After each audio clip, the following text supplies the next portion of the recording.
our building project that we're planning on doing. Everybody knows about the courthouse renovation that we've been talking about for some time.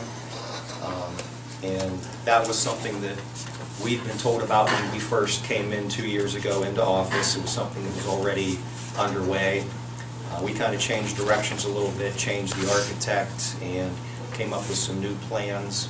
And then when we got pretty well full speed into that project with renovating the interior of the courthouse, we had another project that was kind of thrown in at us, and that was the old jailhouse, or the OES center, where the 911 center is housed.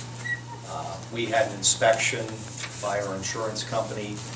They looked at it and told us that we needed to do something with the building or move out and find a different location, or they weren't going to cover our equipment. And a lot of the equipment was housed and is housed there in the basement. We're having environmental issues and moisture issues. And how much are we talking there as far as equipment value? Butch Campbell, County Commissioner. We have in excess of $3 million worth of electronics in the basement of the courthouse, plus all the 911 equipment up on the first floor. With the moisture issues down there, that was a prime concern of the insurance carrier, having that value of equipment and a significant portion of that at risk of being damaged due to the moisture. So that was their prime concern, was to get that equipment out of there. And we looked at renovating the back portion. Anybody that's been in the 911 center knows that it's cramped, to say the least.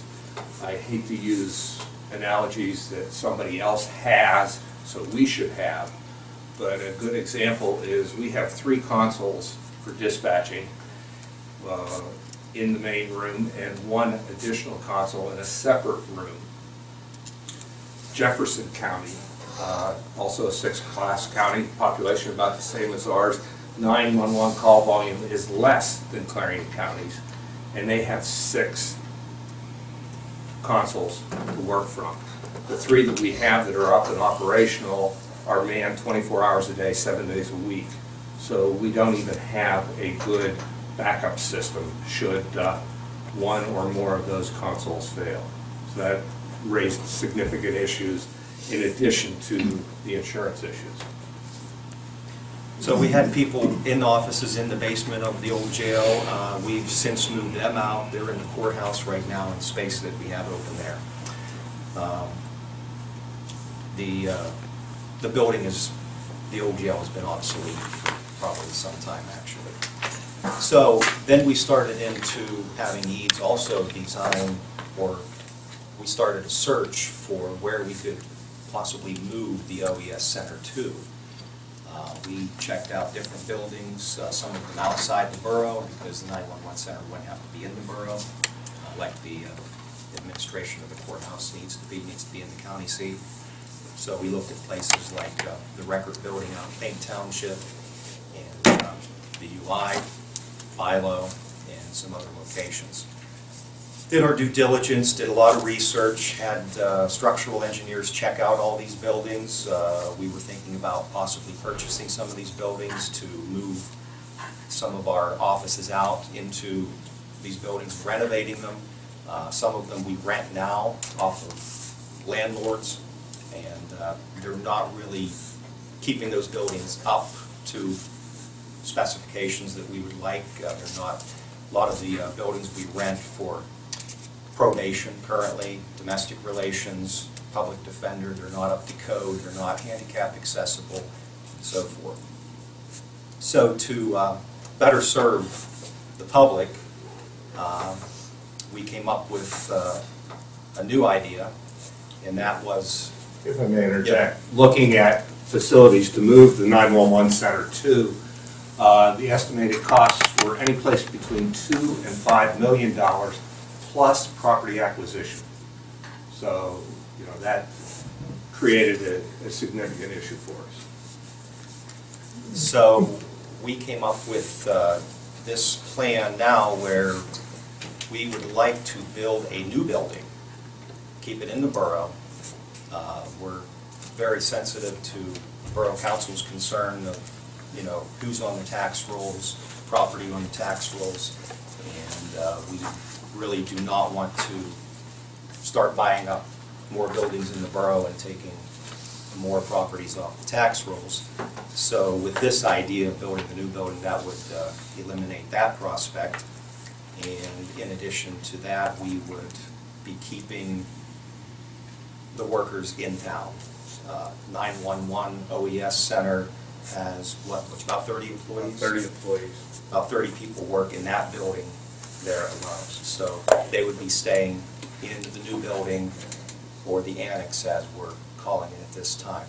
So we have a look. I think Commissioner Fowler has the Greg Fowler, Commissioner.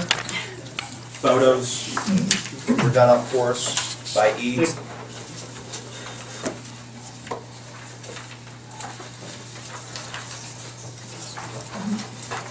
This is a conceptual look at what it might look like upon completion.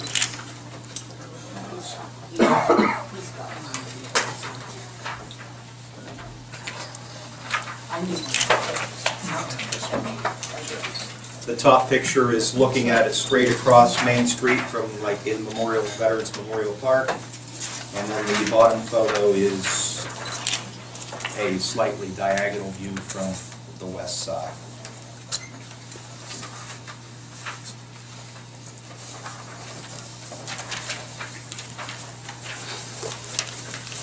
It would be 3 stories. A total of 21,000 square feet.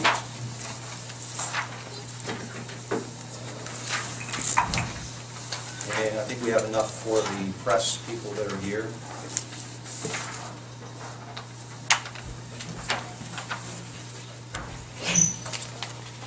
And as you can see, there is a connecting corridor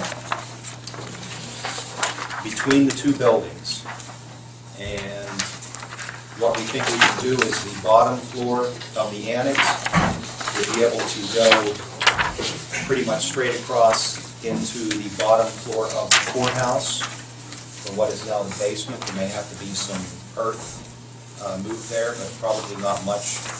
We haven't gotten all the surveys done as of yet. The second floor would go straight across, if you're walking through the corridor, to the main floor of what is now the main floor of the courthouse, which is where you find many of the row offices, register, recorder, assessment, and orthonotary. And then the top floor of the annex would go across to the second floor of the courthouse, which is where the courtroom, the main courtroom is located now. And the people, the main entrance then would be in that corridor. You can see the main door there. They would have to check in there for security, and then go left if they want to go into the annex, or go right into the courthouse. And as far as the annex, what we have in there, Commissioner Paul, do you want to tell them about the different floors? Yes, I can. The annex has 3 floors. As Wayne said, the ground floor, first and second.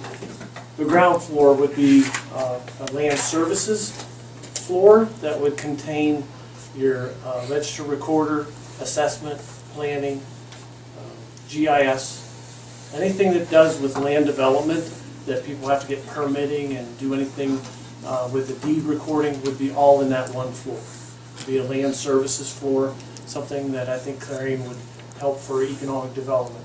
The second floor would be our floor for 911 OES, so that'd be a secure floor. And the third floor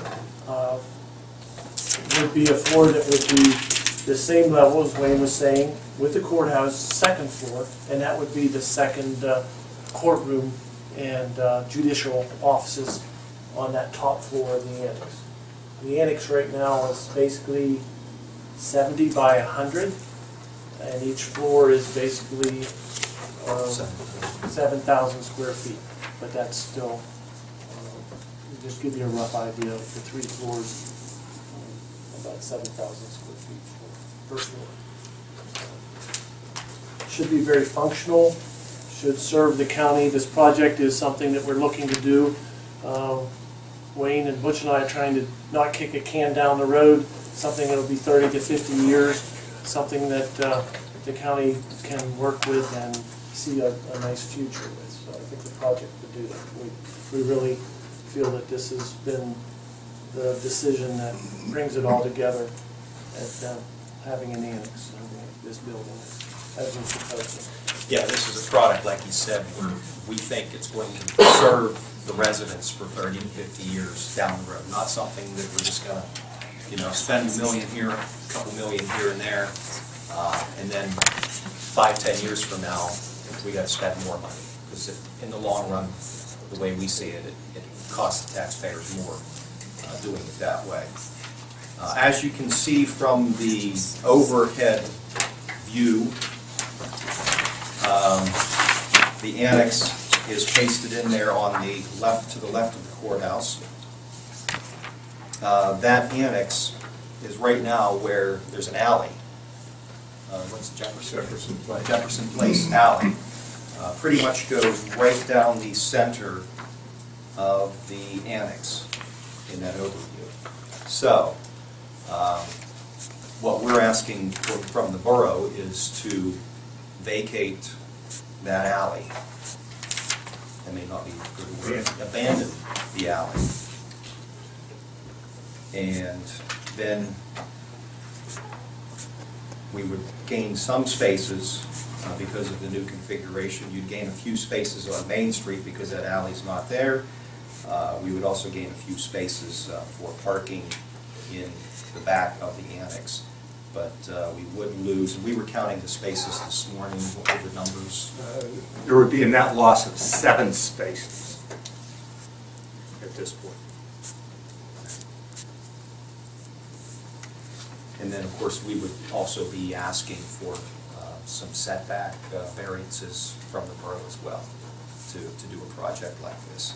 So that's mainly why we're here, is to ask your support for that. We've done a lot of research. We've been at this for a couple of years now, and a lot of research. And as far as cost, we think the option of not building the annex is a lot more expensive to the taxpayers, not only of the county but also of the borough. Estimates range from like $11 to $12 million to renovate the courthouse, and then also purchase and renovate other buildings in the borough or in the township. Whereas this project, we're coming in an estimate right now of about $8 million. So we're thinking of saving the taxpayers possibly around $3 million. The other good thing about this annex was when we were going to renovate the courthouse, and we weren't thinking about the 911 center yet, we were looking for places to house the employees in the courthouse while we renovated, because it was going to be all interior work. They would have to evacuate while the renovation was going on for possibly close to a year. So we were going to have to rent different buildings to put those in, and we figured the cost of that, by the time you figure paying rent, moving expenses, rewiring, and all the IT work that would be involved, anywhere from $800,000 to $1 million in money spent for just that. With the building of the annex, now what we can do is build the annex first. The annex will be empty. Everybody's still staying where they're at this point. And then when we start to renovate the inside of the courthouse, we can move those people into the annex temporarily and do the courthouse and finish that, and then move everybody to their final destinations and have no added expense for, renting outside buildings. So we're saving there possibly another $1 million. Jefferson County did a similar project where they renovated their courthouse, and they spent $600,000. That was in moving and rent. That did not include their transitional cost build outs. And that was several years ago for Jefferson County to do that. So this gives us an opportunity to do that a little bit differently. Did I forget anything, guys, that's important? For you to do setbacks and to know property position, for this project, our next step would be to contract with an engineer firm to do a survey.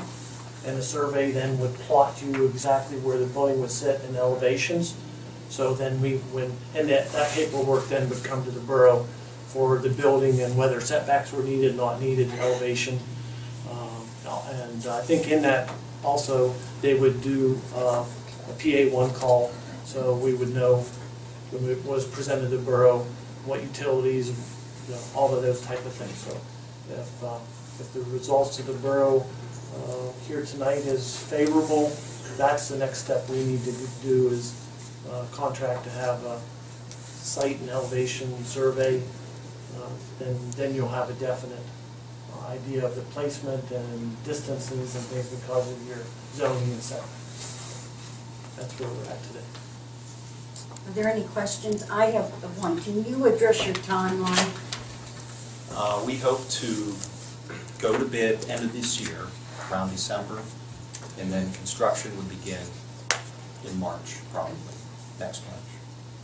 It's a rather aggressive timeline, but the reason for that is, again, cost savings. If we put it out to bid in December or January, all the firms looking for spring work will be doing it at that time of year, and we stand a better chance of getting more competitive bidders, and also doing a project like this as opposed to piecemealing the renovation of the courthouse and then the renovation and purchase of at least 2 other buildings in town to accommodate. We're going to end up with 3 building projects and 3 smaller projects, not getting the quality or the volume from a contractor where you're committing to with one contract for the renovation and the construction of the annex, a much better project. They're assured any place from 12 to 20 months of work. So that will also be a cost savings to the county. So to get this project moving on the commissioner side, the thing that you need tonight from us is will we proceed with vacating or giving up the alleys. The other items, setback, they'll come after,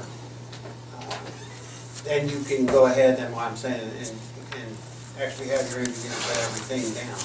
After if the alleys are vacated, that's what you really need here tonight. You can't move ahead until you really get, council gets back to you on that, am I correct? Exactly I correct. mean, there's other, well, on to other, the setbacks and them are small things.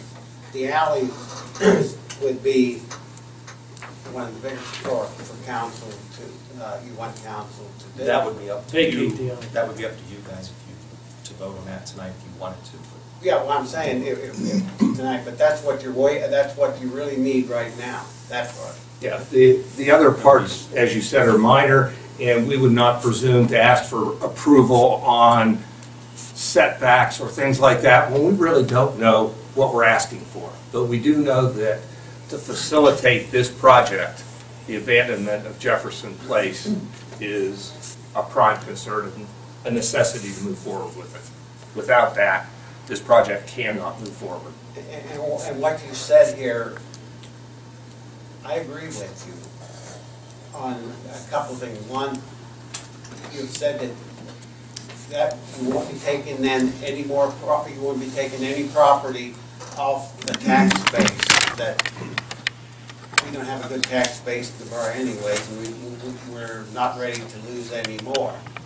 And the other item is that, well, many more, but this way we're keeping the people in the borough of Clarion. we lose the store, but I don't want mine to go anywhere else, because these 100 or more, then we can't afford closed buildings, but we can't afford to have the people go out of town and work. Normally would walk and our restaurants, our other items, to put that in fact, we're going to lose 20-some, I think, from the Clarion News. Yeah, they're going not far, but it's not walking distance. I want to keep them in town. I don't want I don't want you to take any buildings off the tax roll, and I want to keep all the employees being bring more into the town to work. That's important. As important as having the storefronts all built. This could be looked at as revitalization Right. downtown and something positive instead of always hearing something negative. Another business is closing down and leaving. There are businesses that are opening also too, but they just don't get publicity. I think that this would be something good, and then you're going to have all these workers and contractors in town also for probably a year or more. So that's another bonus as well. And it's a win-win for the county and the borough. This is my comment. And the total employees that could be transitioned out of the borough, if we would take all of those out, is about 60 people. Because we've got 30 EMS people plus the probation, which is around 20, and then we have about 7 or 8 in our domestic relations. So it's a significant number. I'm not saying we would have moved all of them out, but the potential is there. All those spaces need to be Anytime one or two employees that work in the borough now that would leave, it's a problem. So. And the other big things is, as I mentioned, we're going to save your taxpayers as well as the entire taxpayers of the county money, and it's just positive service for the residents of the borough as well. We're going to be able to serve them a lot better than we do now. Greg mentioned the land services departments we're going to all put in that one floor of the annex as it is now. Some of them are in our administration building and some are in the courthouse. People are running back and forth across the streets and here, there, and everywhere to get what they need. And we hope to concentrate all of that in one location to better serve the public. Anybody else from council with questions? Yes, I have a couple questions and comments. What will happen to the current site of the 911 center? What's going to happen to that building? Well, I mean, what are you envisioning in the future is going to happen with that property? That's a can I'd like to kick down the road. I appreciate your honesty. It's a historic building, so you really don't want to demolish it. It's a sick building, so you really don't want to utilize it. That's the dilemma. Right now we use it for storage quite a bit. Like, I don't know if anybody knew this or not, but every department in the county has their own cell block. You know, it used to house a prisoner for storage space. So we'll probably still continue to utilize it for storage over there this time. But as far as housing anyone over there right now, it doesn't look like we're going to. That's fair. I noticed as we do this that we're going to lose some space that's traditionally been used for autumn leaf rides and vendors, because they do use the alleyway in there too. We're kind of shrinking that down. Is that going to fit with, you know, trying to keep the festival in town and rides and things like that? We're going to have less area to do that. We're not sure what's going to happen with the Autumn Leaf Festival. All we know is that for the county to move forward the way we see that it needs to be done, this is a project that we think we need to do. And 1 week out of 52 is not at the top of our list, but we will do. We're gonna work with the chamber to try to accommodate them in any way we can. We're two small kids at the top of their agenda. They like the rides, but I just wanted to ask. I don't know if you guys have any other. It definitely was a concern of ours, and we'll try to do whatever we can to find more space available to make the festival. But, you know, the festival will have to evolve also, you know, as far as placement of rides and how it is conducted. Maybe you guys can come up with some more space in the borough somewhere too. I don't know. And I noticed that there is an open area in between the courthouse and the annex that you're planning in there. Is there any, what are you gonna do in that open area in there? Does that, you know, if we shifted that annex over towards the courthouse, would that alleviate the need for the alleyway or to create more parking space or something like that? I don't know what your plans are, that's why I'm asking. The viaduct, Well- way, The space in between The the space buildings. is Yeah. right now gonna probably be a courtyard in behind, and that viaduct is gonna be glass, so you'll be able to see through it. The architect wanted to keep, because of the historic value of the courthouse, didn't want to see an annex, which you see in a lot of other counties, butted right up next to it. Right. He wanted to have space, and also in providing the space, the courthouse was not, didn't have a focus on a main entrance, like right now, the courthouse entrance is down around the side, and so this way, by giving a little distance and putting the space, it saved on only one elevator, and it helped with security and gave a focused main entrance. But behind the glass corridor, that right now is probably going to be a courtyard. Good use. But it won't block the courthouse as much this way. If we moved closer, it would block that whole side of the courthouse, especially if you're coming from the west. Well, and lighting the annex too, so. And I do like the picture, I do like the design, it does fit, it does look nice, it looks like it belongs there. And the other big thing I question is so we're gonna lose 7 parking spaces worth of revenue basically ongoingly as a borough. Yes. And the last comment I have is I really like the way you guys do the white lights in the windows of the courthouse. You can see it from my kitchen window, and I think it looks great. I just wanted to throw that in since I had you here. Looks great.